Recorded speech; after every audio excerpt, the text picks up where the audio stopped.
Cine, the Council on International Non-Theatrical Events, has awarded this film a Cine Eagle in token of its excellence and has selected it to represent the United States of America in international motion picture events abroad.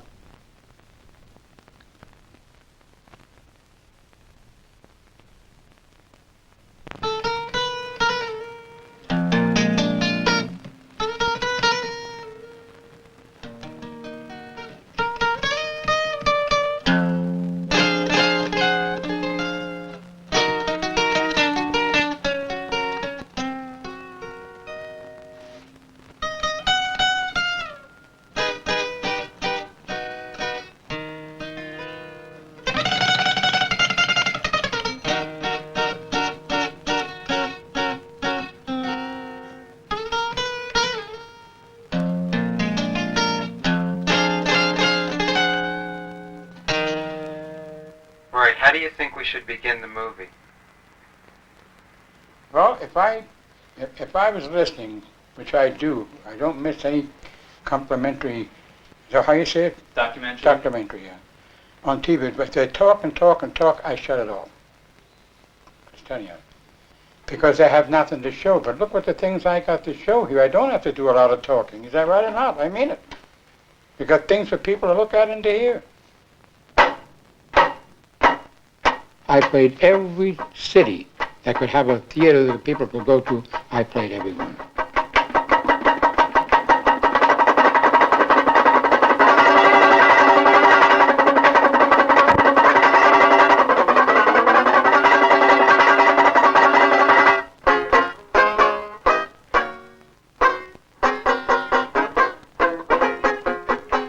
Chicago.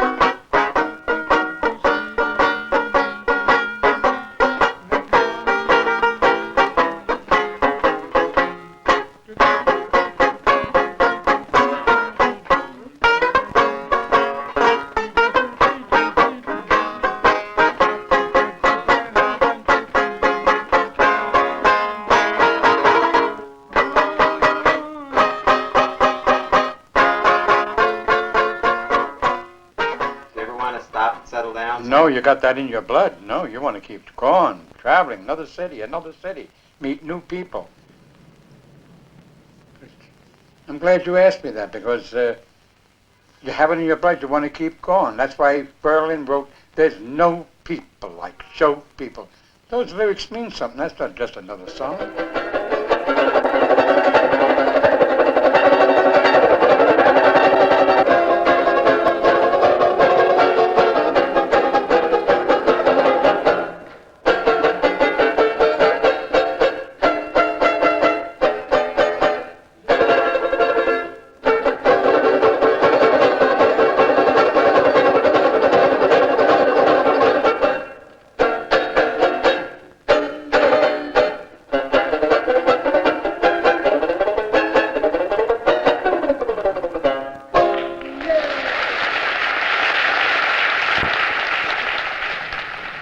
I did get a break of a lifetime. The manager of the Knickerbocker Hotel was a friend of Sam Warner, Harry Warner. How can you beat that? Friend of him. So they're talking there. He said, well, he said, next week we're going to start having auditions for the first sound pictures in the world. He said, do you know anybody you could recommend?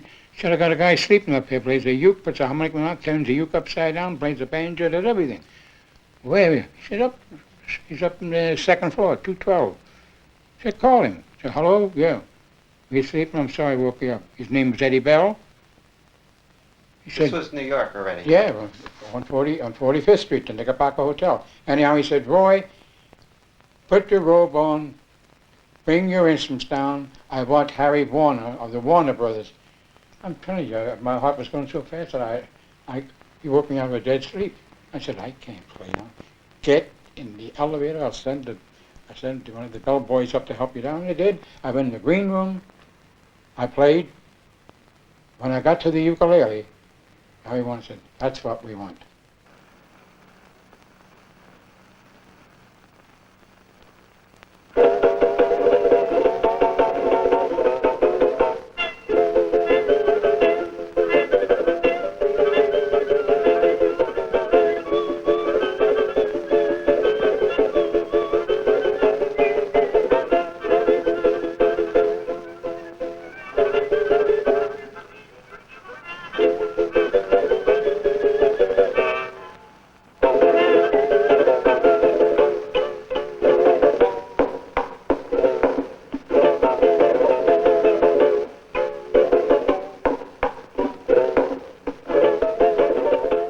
Right after that, I got on the big time.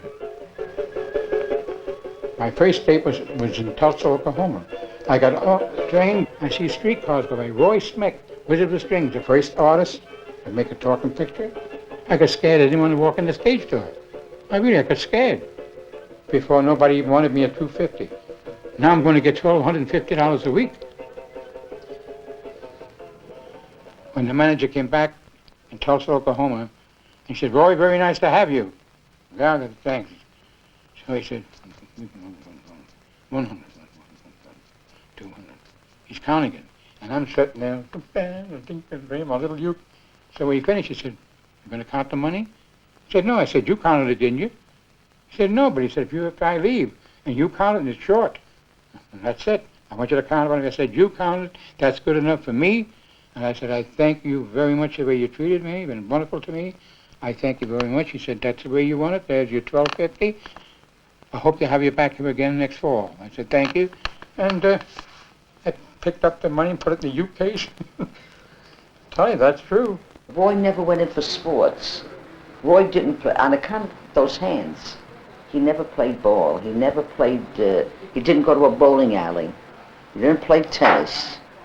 He didn't go fishing, because if anything happened to his hands, forget it.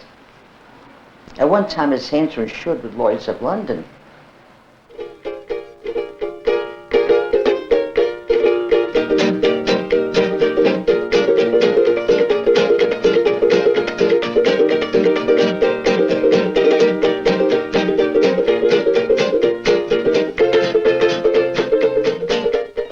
When I took up the guitar, it was back in 1927. And I bought about every Roy Smeck record I could get because there were no teachers. The other professionals stayed mostly around studios or in the big orchestras. And Roy has done more to inspire the young performers because they had opportunities to hear him on recordings, and they had opportunities like I did to see him perform in person.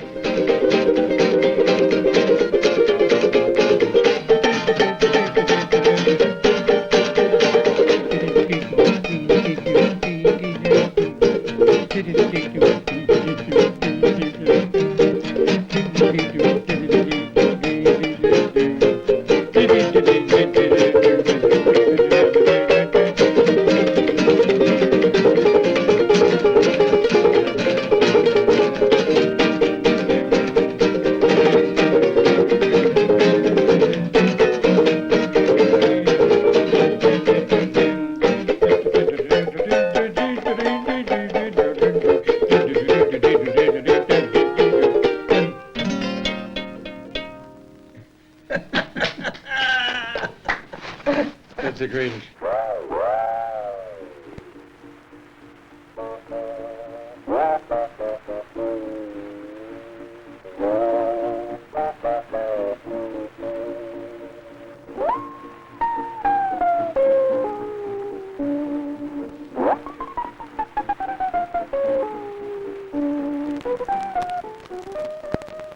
Friedman played all this Hawaiian music.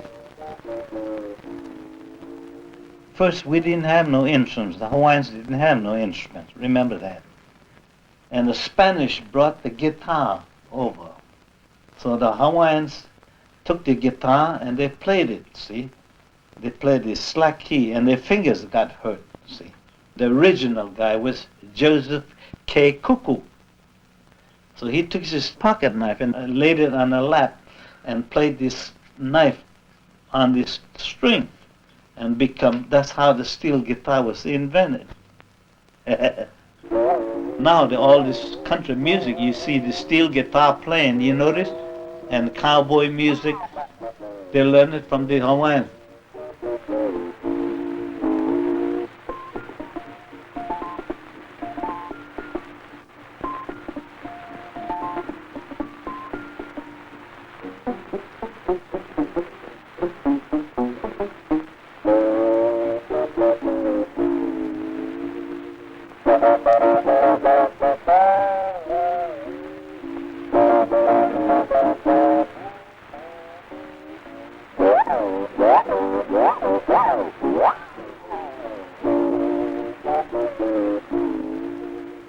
There was quite a few steel guitar players, yes, but naturally Roy in that era was perhaps the tops of all of them, and he was kept busy all the time because he worked a lot of good record dates with many of the recording artists, and also he made records on his own. To that silver-haired daddy of mine.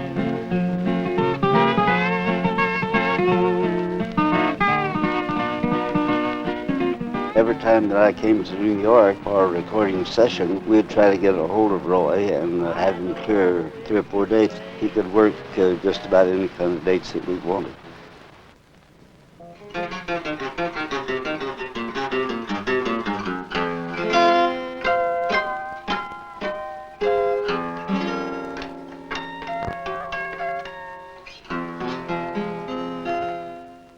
Tony, huh?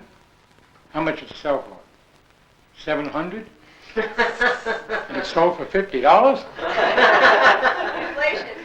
They say what goes up must come down, right? But not this.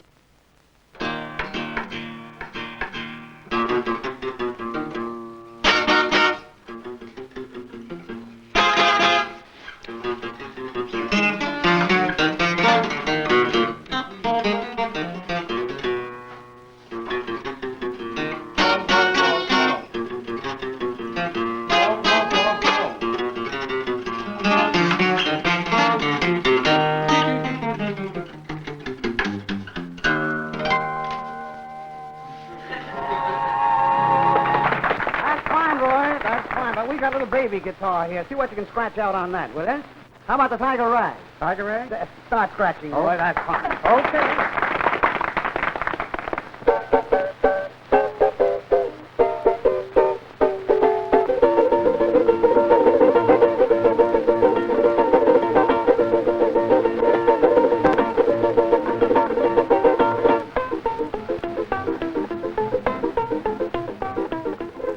Portuguese came to Hawaii. They brought this ukulele, and they call it small guitar. We call it ukulele. Ukulele means a bounce. It looked like a flea. The damn thing looked like a flea, and a jumping flea. That's what it means. Ukulele.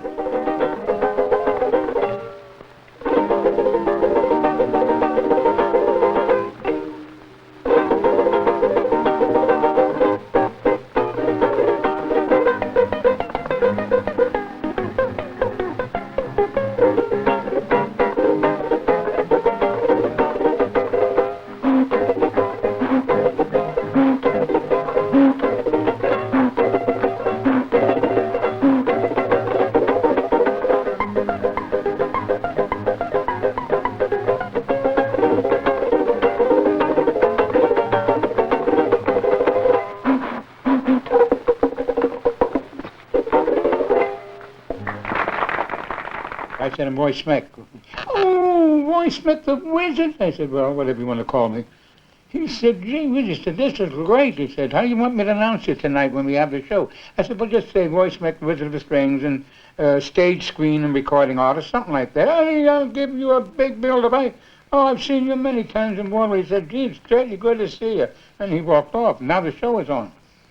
And now it's for me to go on, and he comes out. He said, hey, hello, everybody. He was loaded now. He was drunk in the afternoon. He said, I want to say something. I got a fellow here. You never heard anything like it for one person. You play the banjo and the uke and the Hawaiian guitar, Spanish guitar. I'm telling you, you're going to have a big treat. He makes records, he's been in the movies, he made the first movie, he's played for King and Queen, he's done everything. Gives me great pleasure to introduce the Desert on Wings.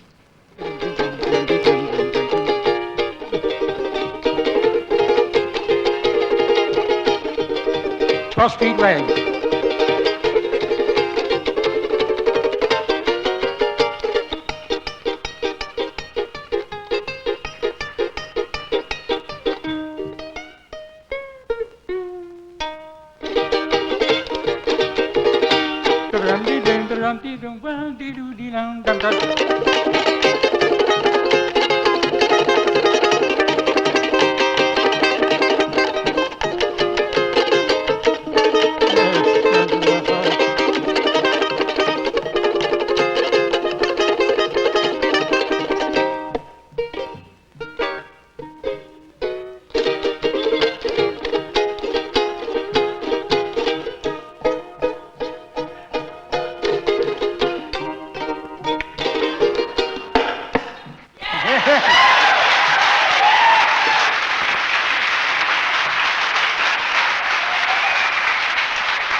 Houdini, he was in vaudeville.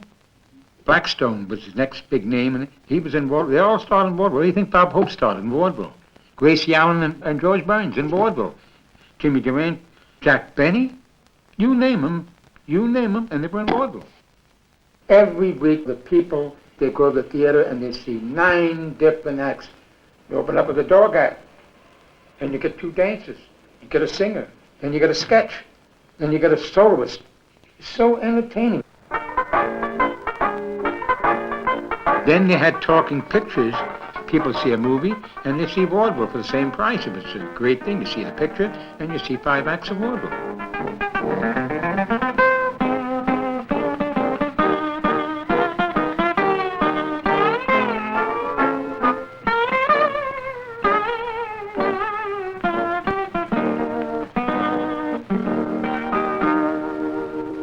And then when TV came in, I said, TV?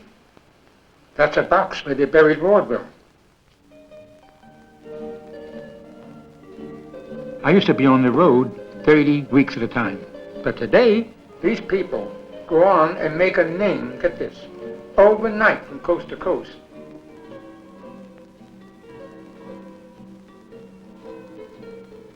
If they want to bring vaudeville back tomorrow, they couldn't. If all the stars are gone, all the artists, all those people are all old now. They're gone, and there's nobody to take their place.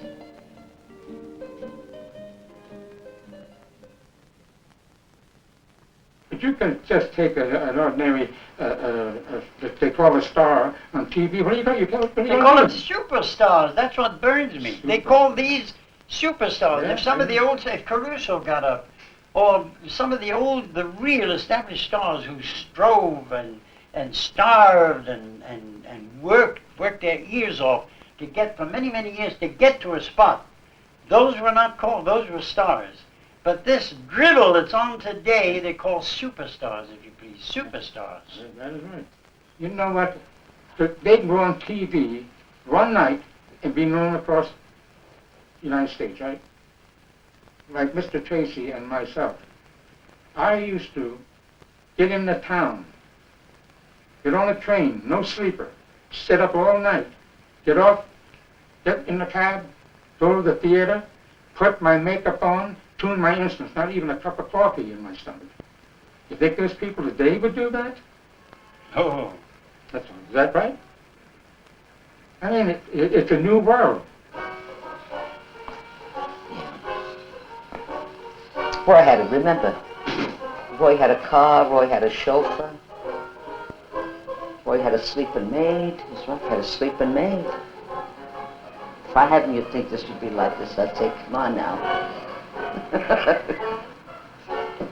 And dust the boys off while you're at it. But, of course, you know, everything changes, Time doesn't stand still. We don't stand still with it. And you keep those memories. Smile for Tom Dooley.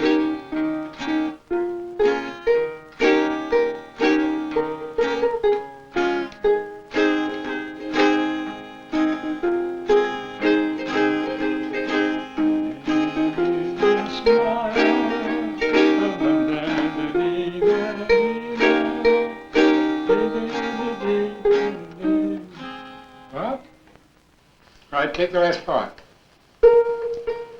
Down, down, down, dee, do, down, down. Let me hit it. 1, 2, wait, hold it. 4. Hold it. 4. That's it.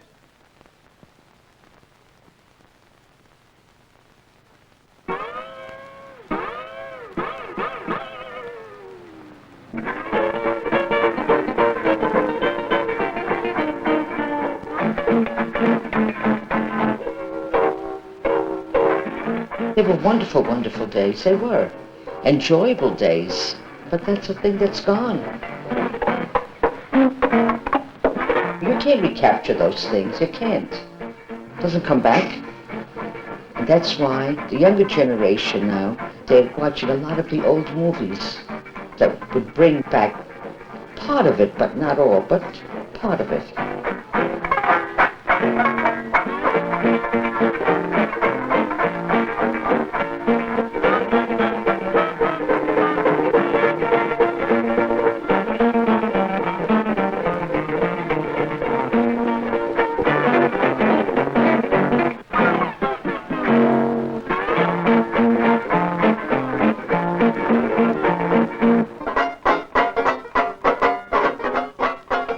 I'm alive. I thank God every night. I can get out of bed and I can pick up my instruments and still play them.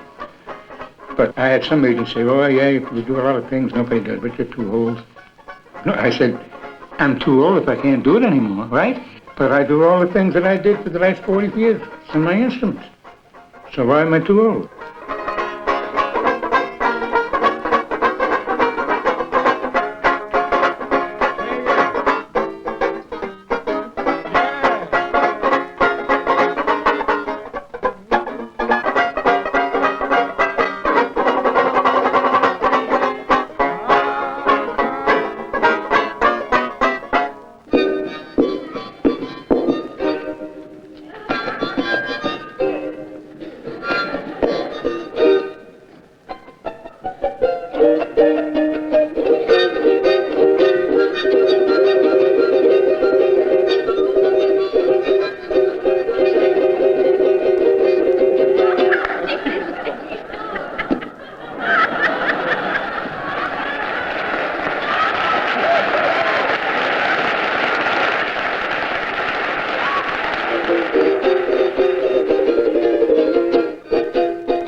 Being so wonderful. I'd just like to say, what, can you hear me?